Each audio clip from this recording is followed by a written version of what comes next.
Here we go. The 5 Chinese brothers. You notice something? They all look alike. They all wear the same clothes. Their ponytails all flip up. Okay, 5 Chinese brothers. Here we go. Good God, what a lot of beginning. Once upon a time, there were 5 Chinese brothers, and they looked exactly alike.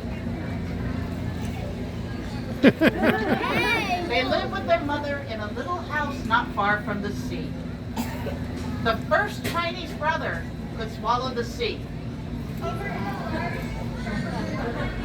The second Chinese brother had an iron neck. The third Chinese brother could stretch and stretch and stretch his legs. The fourth Chinese brother, well, he could not be burnt. I don't know how you're going to demonstrate that one. The fifth Chinese brother, he could hold his breath forever. Early each morning, the first Chinese brother and the little boy went down to the beach. Remember, oh wait, sorry, I skipped the page. Every morning, the first Chinese brother would go fishing, and whatever the weather, he would come back to the village with beautiful and rare fish, which he had caught and could sell at that market for a really good price. One day, as he was leaving the marketplace, a little girl stopped him and asked, could she go fishing with him? No, it could not be done, said the first Chinese brother. But the little girl begged and begged. Okay, until finally the first Chinese brother consented. Under one condition, he said, you must obey me promptly. Yes, yes, the little girl promised. Early the next morning, the first Chinese brother and the little girl went down to the beach. Remember, said the first Chinese brother, you must obey me promptly. When I make a sign for you to come back, you must come at once. Yes, yes, the little girl promised. This book sticks together.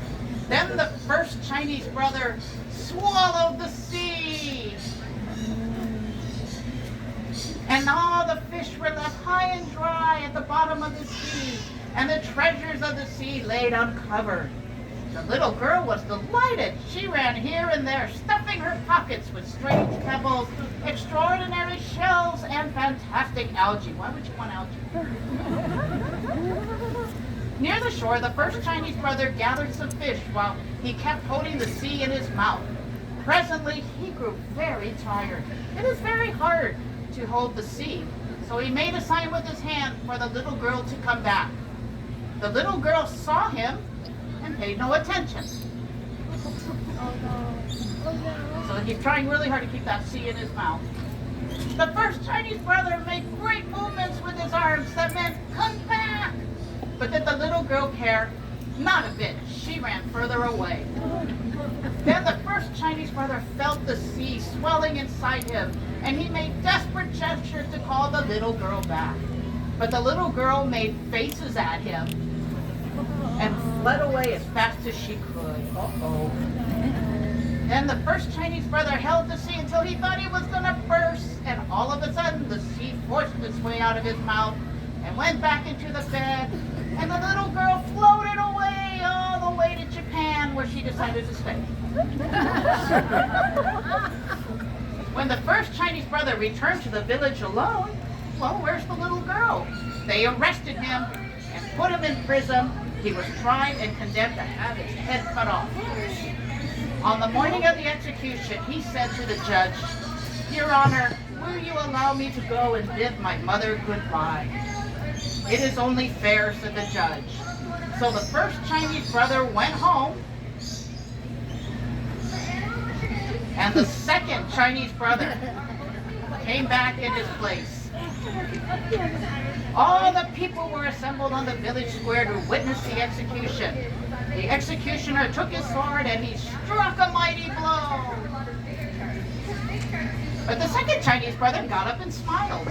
He was the one with the iron neck, and they simply just could not cut off his head. Evidently, everyone was very angry, and they decided he should be drowned. On the morning of the execution, the second Chinese brother said to the judge, Your Honor, will you allow me to go and bid my mother goodbye? It is only fair, said the judge. So the second Chinese brother went home, and the third Chinese brother came back in his place. Higher, Kaylee, higher.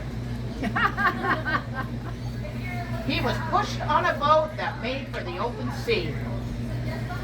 When they were far out to sea, the third Chinese brother was thrown overboard.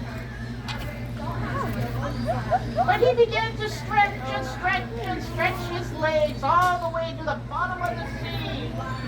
And by the time his smiling face was just bobbing up and down on the crest of the waves, he simply could not be drowned. Everyone was very angry, and they all decided that he should be burnt. On the morning of the execution, the third Chinese brother said to the judge, Your Honor, will you allow me to go and bid my mother goodbye? I think he would pick up on this by now, but I guess not. It is only fair, said the judge. So the third Chinese brother went home, and the fourth Chinese brother came back in his place. He was tied up to a stake. Fire was set to it, and all the people stood around watching it. In the middle of the flame, though, they heard him say, This is quite pleasant. Bring more wood, the people cried. The fire roared higher. Oh, now it is quite comfortable, said the fourth Chinese brother, for he was the one that could not be burnt. Everyone was getting more and more angry every minute. They decided to smother him. And you know what's going to happen, right? On the morning of the execution, the fourth Chinese brother, you know what he said to the judge. Your Honor, will you allow me to go and bid my mother goodbye? It is only fair, said the judge. So the fourth Chinese brother went home, and the fifth Chinese brother came back in his place. A large brick oven had been built in the village square, and it had been stuffed with whipped cream. I don't know. The fifth Chinese brother was shoveled into the oven, right in the middle of the cream. The door was shut tight, and everybody sat around and waited. They weren't going to be fooled again. So they stayed there all night, and even a little bit after dawn, just to make sure. Then they opened the door and they pulled him out. Then he shook him out and said, My, that was such a good sleep. Everybody stared open-mouthed and round-eyed. But the judge stepped forward and said, We have tried to get rid of you in every way possible, and somehow it cannot be done. You must be innocent. Yes, yes, shouted all the people. So they let him go, and he went home. And the 5 Chinese brothers and their mother all lived together happily for many years. Yay! So did he succeed? Did he convince you? Make a laugh? So what's up next for us? Okay, we have a taiko performance coming up at 1:45 over in the Blue Tavern, and then we'll be back here again at 2:55 for another reading, different books. Same actors. So please come back. Go enjoy with the aquarium back.